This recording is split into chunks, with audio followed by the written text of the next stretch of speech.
Las rocas forman parte de nuestro ambiente y son un conglomerado de minerales. Existen tres tipos de rocas: las ígneas, las metamórficas y las sedimentarias. El ciclo de las rocas describe las transiciones de material que permite que toda roca se transforme en cualquiera de los tres tipos de rocas. Es decir, una sedimentaria se puede transformar en ígnea, una ígnea se puede transformar en metamórfica, una metamórfica se puede transformar en sedimentaria, o una sedimentaria se puede transformar en metamórfica, una metamórfica en una ígnea en una sedimentaria. Las rocas ígneas son rocas que se forman a partir de enfriamiento y solidificación del magma y lava.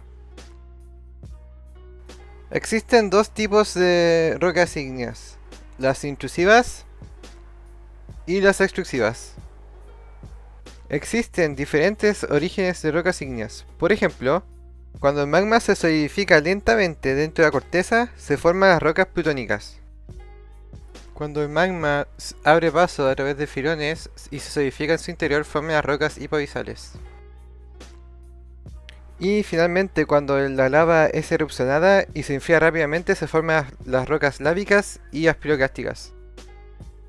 Todas las rocas ígneas se clasifican bajo triángulos Streckheisen, cuyo criterio para clasificar se basa en los humedales de cuarzo, feldespato alcalino, plagioclasa y feldespatoide, que se encuentran en la roca. Pero solo se utiliza si es que m igual a 100 menos, entre paréntesis, el porcentaje de cuarzo en la roca más el porcentaje de feldespato alcalino en la roca más el porcentaje de plagioclasa en la roca y más el porcentaje de feldespatoide de la roca es menor a 90. Las rocas plutónicas utilizan el diagrama de Streckheisen, utilizando las denominaciones para roca intrusiva, pero cuando m es mayor que 90 se basa en el contenido modal de los minerales ferromagnesianos, es decir que son rocas ultramáficas. Las rocas lábicas y piroclásticas también utilizan el triángulo Streckheisen, pero utilizan las denominaciones para rocas extrusivas. En su mayoría, estas rocas tienen matrices afaníticas micro o criptocristalinas, por lo que se clasifican según su composición química y se clasifican según la normativa Ritman. Las rocas hipoabisales siguen la misma regla que las plutónicas, es decir, que también utilizan el Streckheisen y ocupan las denominaciones para las rocas intrusivas.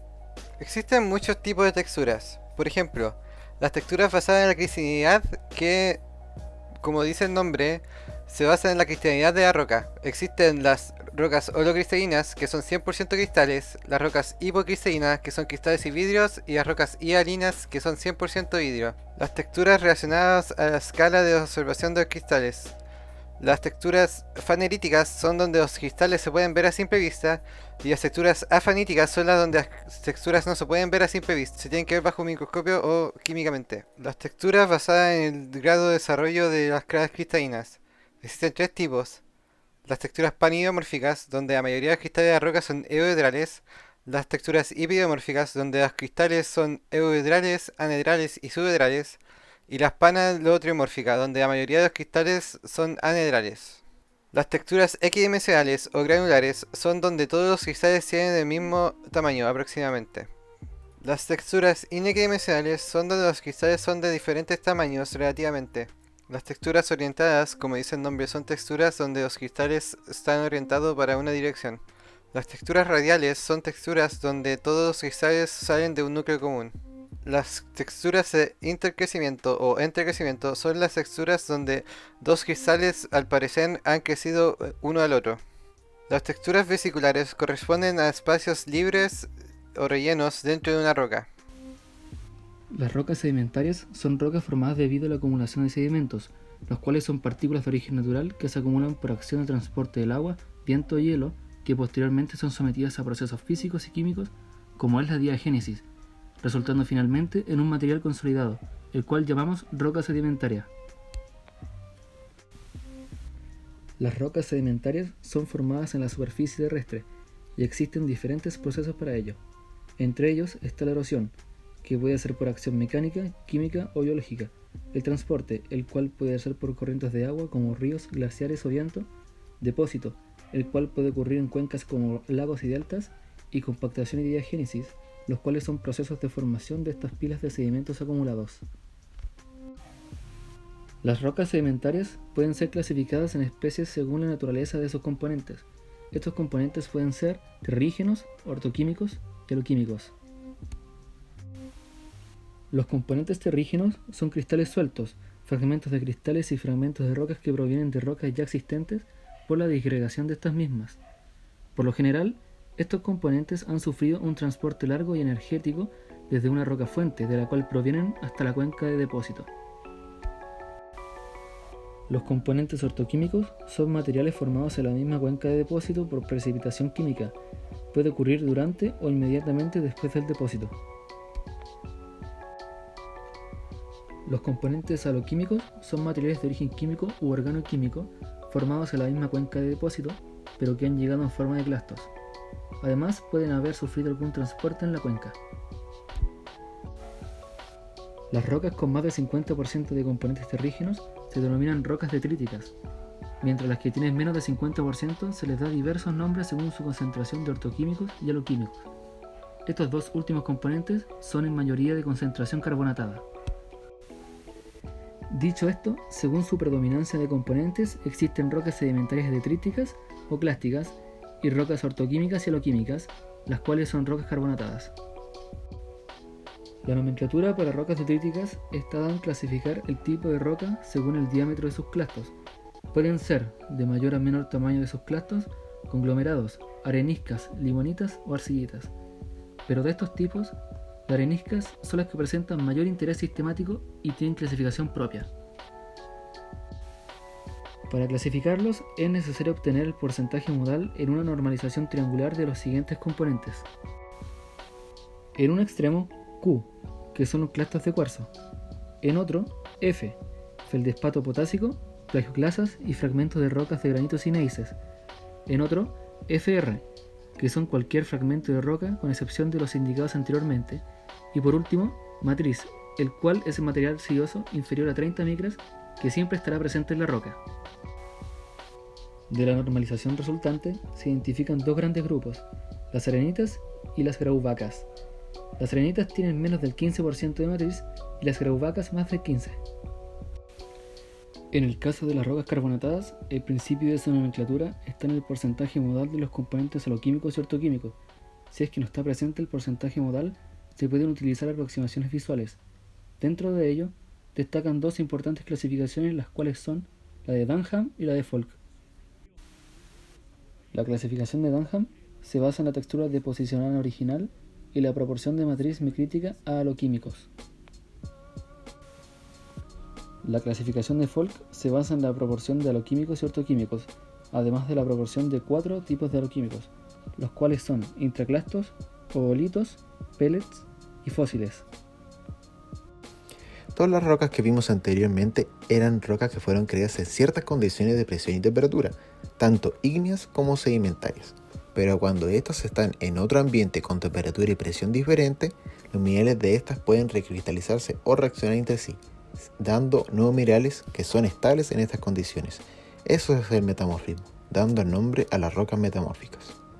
Los procesos de formación de estas rocas varían según el tipo de metamorfismo que sufre la roca original, llamada protolito.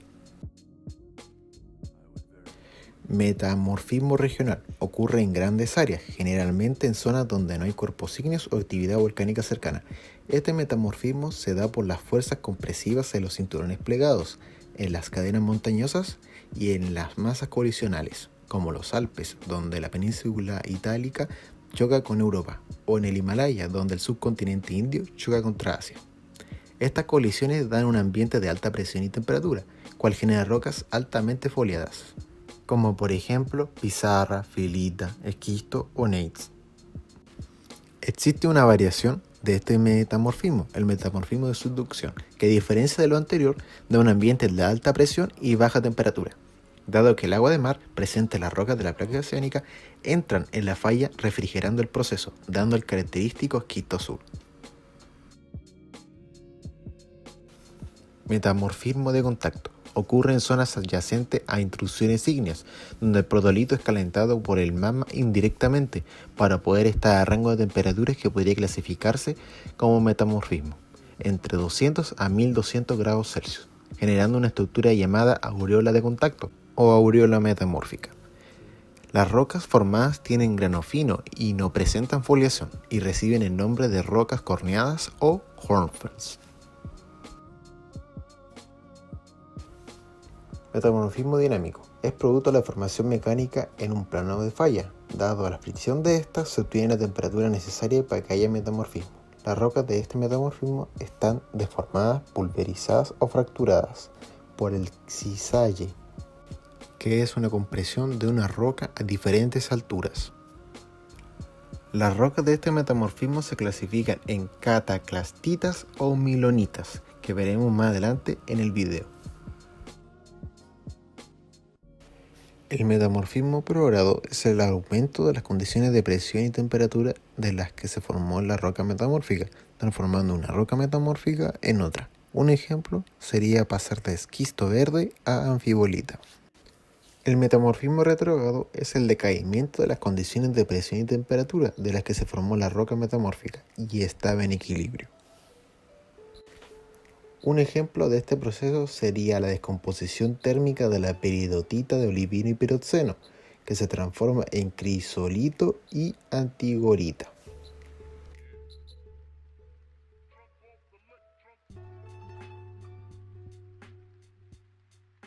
Como se dijo previamente, las rocas metamórficas se clasifican según el tipo de metamorfismo donde se formaron. Ahora mostraremos las principales rocas metamórficas. Pizarra, con muy bajo grado de metamorfismo, textura afanítica criptocristalina, de grano fino, textura lepidoblástica, foliación de clivaje pizarroso, mineralogía de minerales de arcilla. Gracias a su foliación fue ampliamente utilizada en la fabricación de mesas de billar y pizarras. Filita, grado bajo de metamorfismo, afanítica, de grano fino a medio, textura lepidoblástica, con foliación, mineralogía, muscovita, clorita, biotita y cuarzo.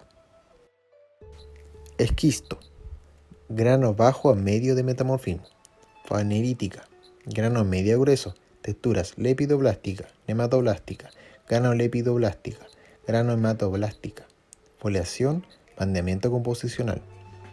Esquisto verde, tiene composición mineral, clorita, actinolita, epidota. Esquisto azul, composición mineral, clorita, glaucofano, epidota.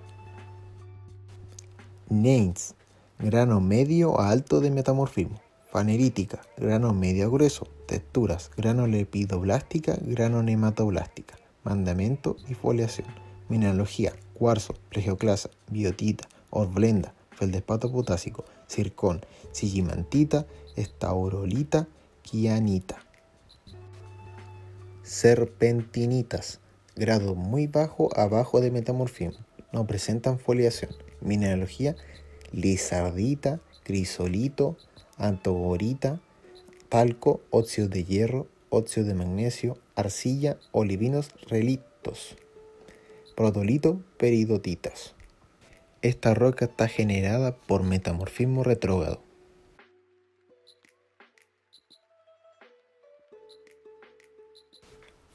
Cuarcita, también puede ser producto de metamorfismo regional. Fanerítica, grano medio grueso, textura granoblástica, no presenta foliación. Mineralogía, cuarzo y otros minerales al menos del 5%. Protodolito, arenisca de cuarzo.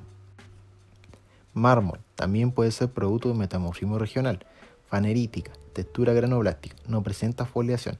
Mineralogía, calcita, dolomita, zoisita, forsterita, tremolita, talco, serpentina, clinopiroxeno o alastonita. Protolito, calizas, dolomitas, calcitas impuras, dolomitas impuras. Skarn, fanerítica, grano grueso, textura granoblástica, no presenta foliación, puede haber estratificación relicta. Mineralogía, tremolita, granate, wolastonita, forsterita, diópsido, calcita, espinela, escapolita, venas de hierro, manganeso, magnesio, wolframio, que fueron agregadas por metasomatismo, dado por la intensa movilización de fluidos desde el Plutón hacia la roca de caja y desde la roca de la caja hacia el Plutón. La característica principal de los skarn es que son rocas calizas que sufrieron metamorfismo de contacto. Rocas córneas o hornfels, afanítica, fanerítica, textura granoblástica, no presenta foliación, mineralogía principalmente aluminosilicatos, sericita, clorita, cuarzo, plagioclasa, microclina, sanidina, estaurolita, andalusita, cloritoide, orblenda, epidota. Las rocas por metamorfismo dinámico se caracterizan por la gran deformación que tienen, pero este no es el mismo en todas las rocas. Las podemos dividir en dos grandes series, las cataclásticas y las milonitas. Estas se diferencian dado que las cataclásticas tienen cisalle frágil y las milonitas tienen cisalle dúctil, dado que las primeras suceden en condiciones de baja presión y temperatura y las segundas en condiciones de alta presión y temperatura. Las cataclásticas se pueden clasificar entre cohesivas y no cohesivas, que son las brechas de falla, mientras que las cohesivas se clasifican entre brechas de molido, protoclastitas, clastitas, ultraclastitas, según el porcentaje de matriz. Las milonitas son únicamente cohesivas y se clasifican entre inframilonitas, protomilonitas, milonitas y ultramilonitas, según el porcentaje de matriz. La textura característica de las cataclásticas es su textura clástica, que en rasgos generales serían rocas pulverizadas que son compresas entre sí dando una roca nueva. Mientras que las milonitas son rocas que fueron pulverizadas y calentadas, dando un cierto grado de fluidez, dando una textura foliada y bandeada. Para clasificar sus texturas primero tenemos que clasificar sus cristales. Por forma de cristales idioblásticos, son cristales eudrales, que significa que son cristales que tienen caras bien formadas, como este cubo de pirita. Subidioblásticos, son cristales subedrales, estos están deformados. Por ello no tienen todas sus caras bien formadas, como esta biotita. Xenoblásticos, son cristales que no tienen ninguna cara formada, como algunos de esta matriz de este pórfido. Por tamaño de cristales. Porfiroblastos, son cristales de gran tamaño en una matriz. Poikiloblastos, cristales de gran tamaño que poseen abundantes inclusiones. Foliación. La foliación es un concepto bastante importante en la petrografía, dado que es un indicador de la presión que sufrieron estos protolitos y cómo se direccionaban sus cristales, como muestra en esta representación. La foliación se clasifica entre ribaje pizarroso, que es la alineación de granos finos, esquistosidad, alineación de granos gruesos, granulación, que es la sobreposición de foliaciones dando micropliegues. Un ejemplo de esto es el bandeado tectónico. Pero también la foliación puede clasificarse en rasgos más generales, como esquistosidad grosera, slaty cleavage grosero, slaty cleavage, foliación metamórfica, esquistosidad de clonación, donde está el bandeado tectónico, esquistosidad milonítica. Ahora, con lo básico para comprender las texturas, comenzaremos con las texturas granoblásticas. Esta textura se caracteriza dado que no tiene orientados los cristales. Textura granoblástica equigranular, son cristales eudrales del mismo tamaño. Textura granoblástica poligonal o de mosaico. Está compuesta por cristales rectos con uniones triples formando ángulos de 120 grados entre sí. Textura granoblástica inequigranular compuesta por cristales de diversos tamaños. Texturas orientadas. Textura lepidoblástica, conjunto de filosilicatos más o menos orientados. La característica de este subconjunto de silicatos es que generan el hábito hojoso. Textura nematoblástica, inosilicatos, cristales con hábito en agujas o primas alargados, más o menos orientados. Otras texturas. Textura porfidoblástica, presencia de cristales de mayor tamaño o porfidoblastos inmersos en una matriz. Textura poiquiloblástica, presencia de abundantes inclusiones o poiquiloblastos inmersos en una matriz. Las texturas anteriormente mostradas pueden combinarse entre sí, dando las siguientes texturas. Textura grano-porfidoblástica, combinación de la textura granoblástica y la textura porfidoblástica. Textura granolepidoblástica, alternancia entre la textura granoblástica y la textura lepidoblástica. Textura grano-nematoblástica, alternancia entre la textura granoblástica y la textura nematoblástica. Grado de metamorfismo. Ya vimos los componentes principales del metamorfismo, pero tenemos que ser más específicos. Una roca de cualquier tipo puede sufrir metamorfismo, pero la pregunta es, ¿cuánto metamorfismo sufrió? Por ello existen los grados metamórficos. Mire esta tabla, que muestra el grado metamórfico, una roca representativa y la característica de estas rocas. Como muestra este gráfico de presión y temperatura, a medida que aumenta la temperatura y la presión, el grado metamórfico aumenta también. Y al mirar este gráfico lo podremos asociar con las fases metamórficas, que son el conjunto de minerales característicos que son formados en ciertas condiciones de presión y temperatura donde se formó la roca. Y ahora, si volvemos a la tabla anterior, notaremos que las rocas representativas son rocas previamente vistas, son rocas foliadas, que si lo pensamos en cierta manera, son rocas que recibieron metamorfismo progrado, a medida que aumentaba la presión y la temperatura. En la tabla se muestra la serie de metamorfismo regional de los sedimentos de arcilla, pero también hay diferentes composiciones respecto al protolito donde fue originada la roca metamórfica, como muestra en esta tabla.